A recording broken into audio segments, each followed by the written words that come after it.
Hi, everyone. Last night, that storm, that was pretty outrageous, but glad we made it. Thank you all very much for being here. Popular today in the back. Hi, everyone. Hi, everyone at home. So yes, we have a few announcements, as you might imagine, and then I'll be ready to take your questions. So good afternoon, everyone.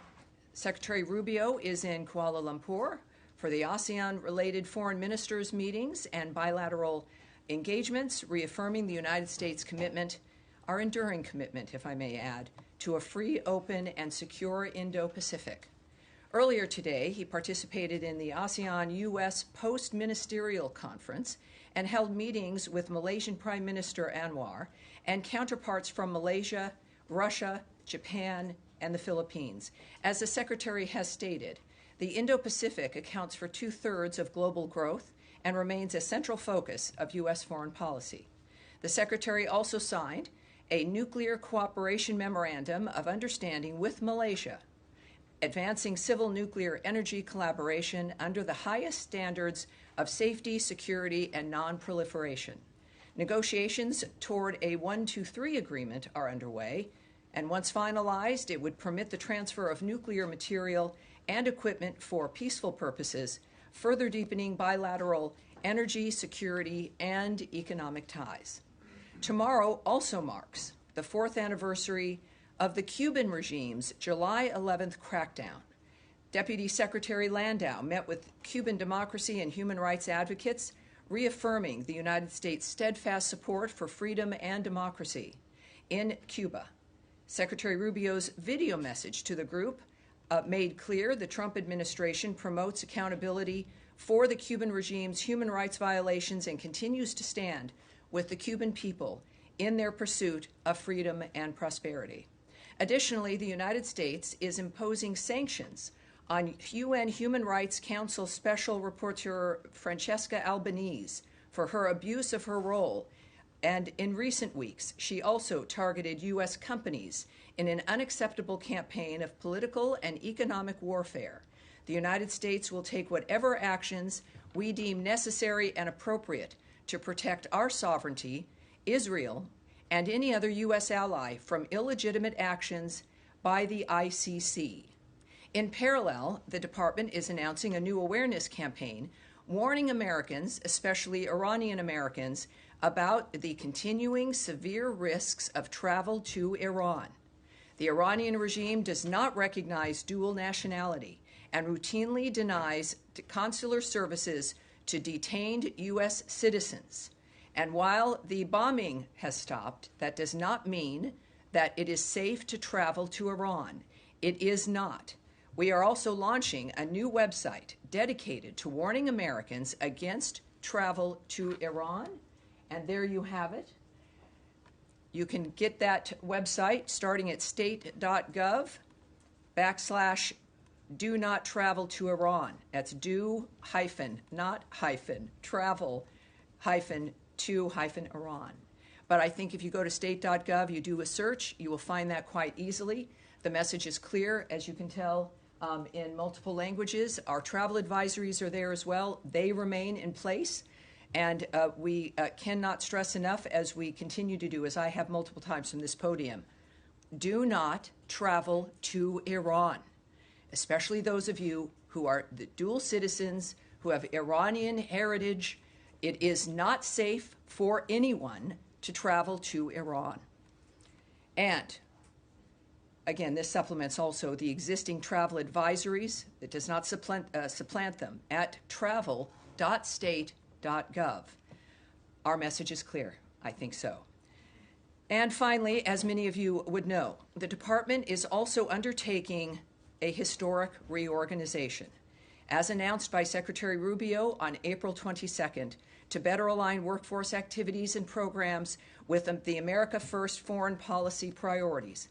The Supreme Court's recent near-unanimous decision allows the reorganization to commence and will ensure that the Department moves at the speed of relevancy and restores the Department to its roots of results-driven democracy. The plan, which has been approved by the Secretary and developed with extensive feedback from Congress and the workforce itself, is moving into implementation. I do also want to make a note here, as my experience at the State Department now moves into its 6th month, the remarkable experience, the life-changing experience I've had getting to know the people who work in this building. There are tens of thousands of them, and they are at the heart, whether they be political appointees, foreign service officers, or career individuals, people who have made their career, their service for this country, something that has been a part of their lives for a long time. It has been a remarkable experience to see how this building works, how the people work together moving forward to promote and to implement American foreign policy through the commitment and their patriotism. I have to say that in the midst of all of this, it's been, again, very transparent. I've been proud of that coming from the leadership of this building, as we've discussed this many times. And now this is the point where it begins. And all of us understand, and it's sometimes difficult, as any enterprise in America has learned, that when change is necessary. But in this case, we've inherited a dynamic that needed reform, and we are taking and implementing reform. And of course, in the midst of this, know that the people who've committed to the State Department and to diplomacy, that they know also this is not about them. This is about making sure that the State Department is able to operate in a manner that makes it relevant and effective. That is what the American people want. It's what all of us want. And in this dynamic, that's exactly what we're achieving. So it is, it's been a long road. Every day is one that I'm very proud of working here. And of course, every briefing I'm proud of. It's always very different, the briefings. But we will start now with today's briefing as I take your questions. All right. Andrea Mitchell. Yes, ma'am. Well, before I ask you about Ukraine and the possibility of sanctions and strong support from this department for sanctions, given what the president said about his impatience with Vladimir Putin after the secretary's conversations with Sergei Lavrov. Yes. Let me just say that for the workforce, for those who are going to be leaving foreign service as well as civil service, many of whom I and my colleagues have worked with for many, many years, if not decades, to be told that, as you just said, you're going to make it relevant and effective. You're basically saying that they are not relevant or effective. Well, many of them are not. Because thousands of people are going to be losing their jobs. I think that is, Andrea, it's the antithesis of what I've said. That this is not a matter of the individual being targeted or an individual not being right. This is about being able to be effective due to the size of the organization and to the structure of the organization. This involves, as you all receive material and a new org chart and all these other kinds of wonky things, that this is about an entity that has grown unsustainable over the years with elements related to the Cold War and other elements that we have moved beyond but still stayed. An aspect that you have a size and people working on things that are not within the framework of the modern age or of what we want to accomplish, and certainly the decision that the American people made last year, that Donald Trump's vision about what the world should be in the context of how America can be great again and what we can contribute as Americans, that when something is too, in a conversation with Lavrov as an example, conversations the president would have with Zelensky, the president of Ukraine as an example, these are things that are important to realize. They're not static events that stand on their own. They are part of a fluid dynamic of conversations and negotiations. We are, as the president has said and the secretary has said and engaged in, we'll speak with everyone because every step makes a difference in the decision that you have to make in the end. And that's where we're at. The final thing is an Israeli airstrike hit Palestinians near a medical center in Gaza today. It killed 10 children and 6 adults. I'm wondering if there's been any outreach from the U.S. government to the Israeli authorities to take any steps to ensure civilians aren't killed in this? Well, I can't speak to that particular event. I would direct you to the country of Israel for answers in that regard. But we have said repeatedly that we decry the death of innocents. It's why we do what we do in so many countries around the world. It's part of what informs our action. And at the same time, we know that it's a war. and we stand by Israel, to say the least. And we also know that Israel, when it is due, investigates, and we will wait to see what their action will be, and we'll keep you up to date, obviously. Yes, Jen. Can I follow up on that, Tammy? Sure. There used to be mechanisms in this building to look into incidents of civilian harm using U.S. weapons. Do those mechanisms still exist, and have you come to any conclusions with regard to Gaza? Well, I can tell you again that the choices that we're going to make diplomatically in reaction to another country's actions or the nature of what's happening around the world, I won't discuss at this podium, or what our process is. But I can tell you that what I've experienced, and I think what all of you have seen over the years, is that we have mechanisms like that because we care about those issues. We have a constant communication with our allies around the world, and that is also something that we see benefiting the agenda of the President and the work of the Secretary of State. So clearly, we care about these issues. We're acting on them actively every day. And that will be one, obviously. I can update you on that, I'm sure, as we move forward. And then quickly on GHF, my colleagues and I reported that there were a number of internal concerns about funding GHF that were raised prior to the approval. Can you say whether the Secretary was aware of those concerns and why that approval was granted despite these bevy of yeah, concerns? I know we've had that conversation before. First of all, I can give you an update. There's now 69 million meals that have been distributed to date at 4 distribution centers, all while preventing Hamas looting, which is, of course, an incredible feat. It should be commended and supported. I think most of us do. We also call on other aid agencies and the UN to participate in this system. It has been implemented and it works. And, of course, this is part of the creative solutions that the President has asked for regarding that region. When it comes to the activity that is happening or allegations that are made or the framework of what we're trying to achieve, I think that we're looking at a dynamic where it is a war zone. It's the same issues that we've been discussing about the task of getting humanitarian aid to people who need it. The world has clamored for this, and it's happening. And I think at this point, when we look at the nature of the number of meals that have been delivered and the efforts that have to be taken to save those lives, it is to be commended. It's not, certainly nothing will be perfect. I've said this before, that it can't be perfect because it is an unnatural, obscene environment. And for people looking for perfection in a war zone like that, being terrorized by terrorists, to demand perfection or a new normal of this environment is unacceptable. Nothing will be enough. And so that's why we've got to have a solution and an end, a durable ceasefire and a durable peace, because otherwise the suffering and the carnage continues, and that's what we're working to end. All right. Yes, Alex. Thank you, Tammy. I want to go back to Ukraine, press you a little bit more, if I may. You said the Secretary will inform the President about the new ideas.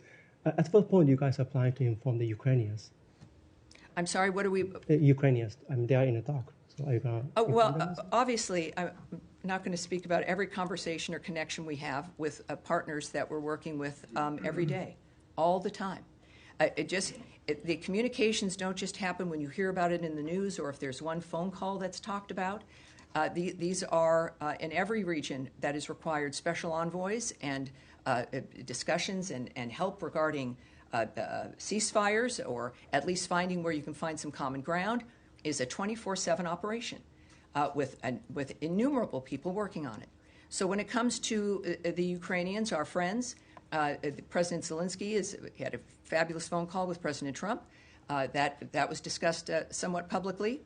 Certainly when it comes to the issue of armaments and defensive weapons, essentially, that was discussed publicly, and of course we have news in that regard. So you might not hear it in the news. It doesn't mean that we're not talking quite often, if not all the time, with our Ukrainian friends.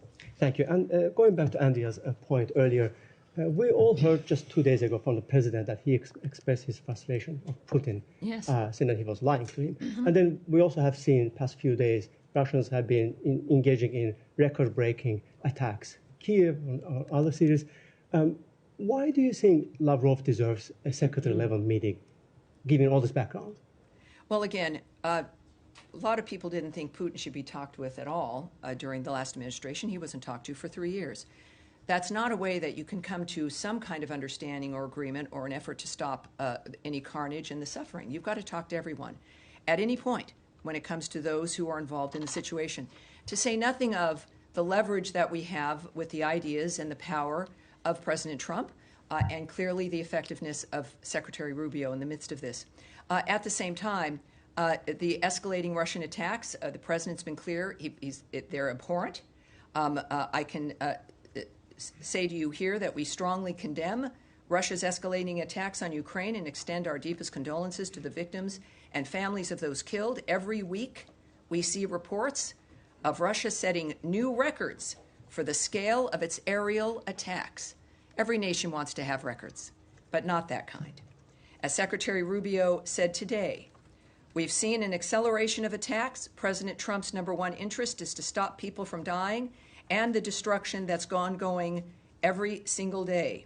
He is going to do everything he can within his power to end this war and any other war he has a chance to end. We're going to continue to work at it. We understand that these things take time and patience, but obviously we are also frustrated that more progress has not been made. And I, again, would remind you that that's an opinion regarding the state of situation now in the midst of ongoing conversations that are conveyed publicly. And while I won't speak or characterize the Secretary's conversations with Lavrov or any other person, it's clear that this is part of that movement toward making decisions about what is necessary to stop this madness. All right. Yes, Tom. Is there any update on Steve Witkoff's travel? He'd said in the cabinet meeting earlier this week, I think by the end of the week, he expects to go to Doha. So can you confirm whether or not that's happening? And just on on what the president was saying last week, which was with quite a lot of certainty expecting a deal this week, what we should sort of read into the raising of expectations. Do you think that it's that close that now there will be a breakthrough by next week, for example? Well, on your question about Special Envoy Witkoff, the answer is no. I know, it's a very short word with two letters. He's not I think it's the traveling, same in 7 languages. Yeah, well, I have no update for you on his travel. But he might be traveling, but you don't have an update. He's not traveling. My comment or lack thereof is not a negative to your question that he's not traveling. The answer is that I don't have an update for you. Okay. I'm sorry about that. That's all right. Regarding, of course, the potential of a ceasefire, the president made clear that he was optimistic. And he's considering his lifelong experience, but certainly the experience over the last 5 months, and even certainly through his first term, with the Abraham Accords, et cetera, and the nature of what's been going on in the Middle East. All of us understand that this is a difficult process. So when you are getting close, when you know the nature of the monsters in this case that you're dealing with, you have a general sense, and especially with how the Middle East has changed dramatically because of the action of the United States a few weekends ago, that the playing field is different. So his optimism is based on the multitude of things that he knows that I don't. I think that we should maintain the awareness of his opinion and the optimism that he has. He doesn't say it very often, so when he does, we need to take it seriously. But we do know that, of course, once again, this is an active zone, and we've got the best people working on it, and that's what we pledge to the United States. Can I just come back with one other issue, which is about the town of Taipei in the West Bank, in which there are around 300 U.S. citizens, a Christian town. The priest there said that it's come under sustained settler attack. There was an arson attack on one of the holy sites at the beginning of this week, and they feared that the church there could have caught fire. It was extinguished. Is there, and I have contacted the Jerusalem embassy, but has there been any outreach from the U.S. embassy to the town? Is there any support for the U.S. citizens there? Well, I can't comment on the actions we've taken, even if they're phone calls. What I do want to note, of course, is the decrying we have made of civilians, innocent people being hurt in this process. We also, so obviously we're concerned when we hear about anyone being targeted, let alone Christians in this case, that the president has made it clear his feelings on that issue writ large. And it's difficult. All of this, it's war. It's war manifesting in very different contexts within that region, but also other places around the world. President Trump has long established, and I know Secretary Rubio concurs, that protecting Christians is a priority, as seen through his executive order against anti-Christian bias. We do condemn, so there's no confusion, criminal violence by any party in the West Bank and support actions to ensure all civilians, including Christian civilians, remain safe. In the meantime, though, also we would refer you to the government of Israel regarding security incidents and the IDF posture in the West Bank in this regard. All right. Yes. I'm just circling back to GHF. We do know that in this latest round of ceasefire negotiations, Hamas has been insisting that GHF end its operations. Of course they are. Do you see any scenario, of course, given that you're talking about how successful it is? Hamas has been enriched by previous aid efforts by looting. They steal this material. They steal the trucks. They not only enrich themselves. You notice it's the highlight of the last generations that aid gets in there and is taken by the people, causing the destruction and the pain. They make money. They use those resources to build more weapons. They buy more weapons. They're certainly not stealing it to get it to the Gazan people faster. That's not why they're taking it. They're taking it for themselves, so they have obviously a few square meals every day. But there's money, and it makes there's many. It is an industrial complex, an aid industrial complex. But in that dynamic, through a war zone, we've known that the enemy is the only one benefiting from that, and that's why this change. And of course, well, Hamas doesn't like it. Good. That's perhaps an indication that it has ruined that pipeline of money and support. You have people with the best of intentions of getting aid in, but when you see it's going to the people you're trying to stop, we have a duty to change the strategy, and that is what has occurred. So there is, of course, this obviously is working. It is important, as I noted before, for other aid organizations and other efforts. We now have a platform, if you will, at least a template of how to do this without enriching and facilitating the carnage itself. So given your answer there, is it safe to say that the U.S. and Israel see it as imperative that GHF be allowed to continue operating in Gaza under the terms of any ceasefire agreement? Well, I think that it's when you have the success, and I would say any entity that was able to break through that wall, that is able to get 69 million meals to the people in need, without the enemy looting it and taking it and benefiting, is a framework that must be supported. It doesn't mean that someone else also can't join in on the nature of this supplying. That's, I think, what the difference is. We've finally seen a new idea that works. So separate from the entity that's doing it, right now there's one, because everyone else said don't, or we don't support you, or you can't do it, or yes, we want aid to go in, but not by those guys. It is now undeniable. This is the format that works. And others, now it's an open dynamic of what it is that's making it work. Others should implement it. Others should come in. There is no excuse to stand on the sidelines either because of envy or because of a political consideration, because all of this transcends those things. It's about feeding people, feeding those children. And this is a dynamic, obviously, that works, and we hope will continue to work. Saeed. Thank you, Tammy. Two quick things. Yes, sir. On Albanese, yes. On the timing of imposing these sanctions, does it have anything to do with her tweet the day before that basically,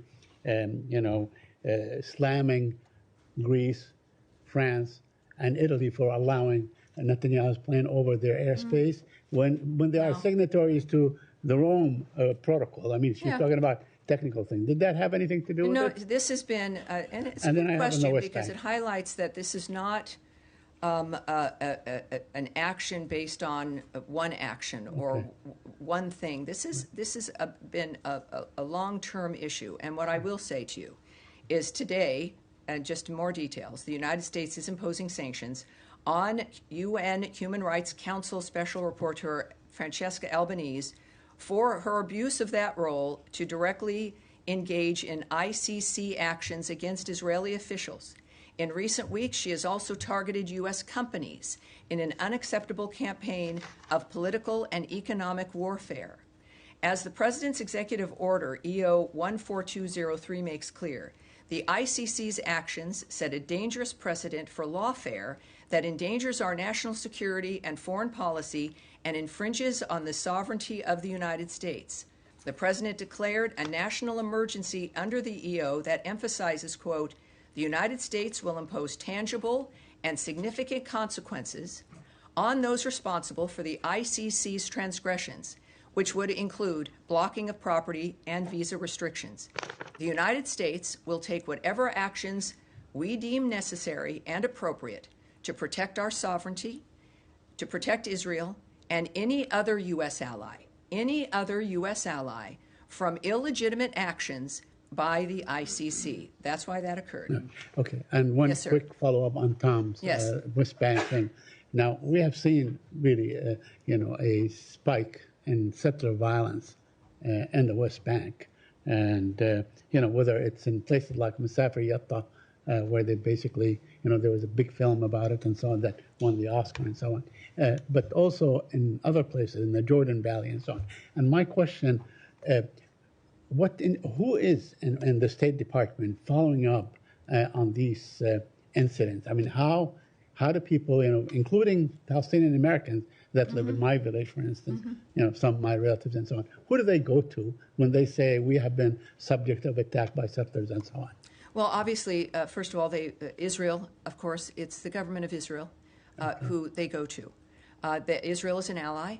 But when you say who in this building works on this, I'm going to answer that. Yeah, okay. This is, and I've said this before, a lot of people don't know how the State Department works. It's not a bunch of people in suites, typing things down. Some people are. I do that sometimes, but I don't have a suite. But it's thousands of people, you guys. Right. It is thousands of people in bureaus that are assigned to regions who work literally, and they have, people assigned different times of the day and the night who are working all the time looking at the nature of what's occurring all around the world based on where their region might be. And, of course, this region, involving, of course, the Middle East, is very busy. I see them almost every day. And during the briefing days, we sit down and I get briefed by these people, these experts, who watch everything that's happening, who are talking to everyone, who know what's occurring, who know where the policy is moving, who know what the secretary is thinking, or at least what his trajectory might be. I then blend into that with what I know from leadership as I work in this building. So when we say, who cares? The American people care. The State Department cares as a collection of the American people who have committed to this work specifically, which is not easy and does not make anyone rich, because they care about the country and they care about what happens around the world in the relationship of making sure America stays safer, more secure, and more prosperous. That's who cares, and that's who's working on it. Thank you. Yes, sir, right there behind. Okay, so, Yes, sir. Thank you so much, Sammy. Just a follow-up on Saeed's question as well. Is the Office of the U.S. Security Coordinator in Jerusalem still working under General Michael Flynn, I believe? And because recently there were a few reports indicating that there was a visit to Noor Shams refugee camps. Let's stop right there. Let's stop right there. This is moving into gossip and a report or reports of something. We can save everyone's time because we're moving out of my time. But I will not comment on things that you've seen in a paper somewhere or reports of wanting gossip or my speculation. That won't happen. I will have it taken back, your question, in the event there's something we can get to you. But Please, we're going to move on from that. yes, Yes, sir, go just ahead. a quick follow-up. No, we are going on. That was your chance, sir. No, sir, right there. Thank you, Yes, thank you, thank you. Tammy. On the optimism expressed by the administration on the potential ceasefire in Gaza, and Yes. particularly the distribution of humanitarian aid, Yes. are there plans in place to stop the firing on Palestinians trying to get that aid? Well, you know, if we've been demanding for a long time, there's one group there, it's just horrible, that will not stop shooting people or lay down their weapons. Hamas. They could lay down their weapons. There are fewer of them, we will have to admit, since the beginning of this war. And they also won't release the hostages. So part of the ceasefire plan, of course, you have a ceasefire when people stop shooting.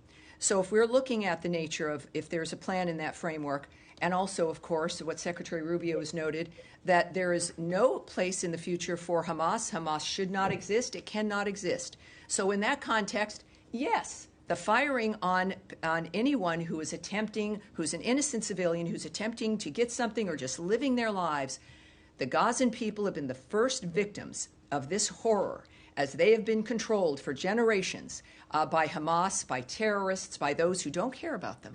So the peace that President Trump wants and Secretary Rubio is working for aims, to say the least, of ending that across the board, no matter who might be doing it, but certainly those who are controlling that framework now and the ones with the weapons, and that would be Hamas. Yes, at the end of the row here. Anthony Mershak from MTV Lebanon. Right, so welcome we're aboard. asking about Thank you, sir. Beirut. Could you please clarify the Special Envoy Tom Barak recent comment stating that Hezbollah has a political wing? Had the U.S. position changed regarding the distinction between Hezbollah's political and military branches? I have a few things I can say to you. First of all, our position has not changed. Hezbollah is a designated terrorist organization, and we do not distinguish between its political or armed wings. As Ambassador Barak said while in Beirut, Lebanon must utilize this moment to make progress, and that includes progress on disarming Hezbollah. And at the same time, Ambassador Barak, he is the ambassador to Turkey, as well as, of course, our special envoy for Syria.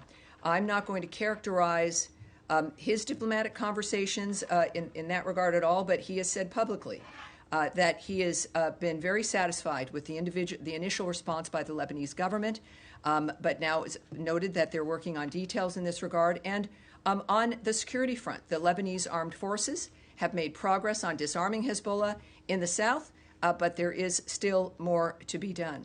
So as he said, Ambassador Barak, while in Beirut, Lebanon must utilize this moment to make progress. And we do not want to see Hezbollah or any other terrorist group in Lebanon recover their ability to commit violence and threaten the security in Lebanon or in Israel. And I will take one more. You, sir, in the white shirt. Thank you. Other journalists from Azerbaijan, and recently Secretary Rubio said he hopes to see a peace agreement between Armenia and Azerbaijan soon. And today, Azerbaijan President Ilham Aliyev and Armenian Prime Minister Nikol Pashinyan met in Abu Dhabi. Is there any connection between Secretary Rubio's remarks and this meeting, and does Washington currently have a concrete plan or proposal to support a peace agreement between Armenia and Azerbaijan? And my second question is... Let me answer that, okay, because, get me while it's right here on the front, and I will take your second question, okay, and then that's likely going to be it, because we have a thing. First, regarding the peace process, the United States supports those efforts to promote peace and stability in the South Caucasus. We also are tracking the referenced press reports in general and don't have any additional information to share. But as you know also, I think the Trump administration and Secretary Rubio's approach speaks for itself. And his remarks at the cabinet meeting is that this is an administration working for peace. They will do and go wherever they need to go. It is not waned. It is because it is the core of the commitment to making America great again is improving, of course, the condition of the world around us. And your second question? And my second question is, for several months now, there has been no U.S. ambassador appointed to Azerbaijan. Could you please clarify if this delay is due the procedural and technical reasons, or if there are any political consideration behind it, and how does the U.S. government view the importance of having a full ambassadorial presence in Baku at this time? Very, very good question. I don't have the answer to that right now, but we will take it back and get it back to you and the Thank full you so much. context in which you answered it. All right, you guys, that's it right now. Thank you very much. I will see you again next week, but there will be, of course, updates on everything we're working on throughout today and tomorrow. Thank you. Have a great rest of your day, everybody. Thank you.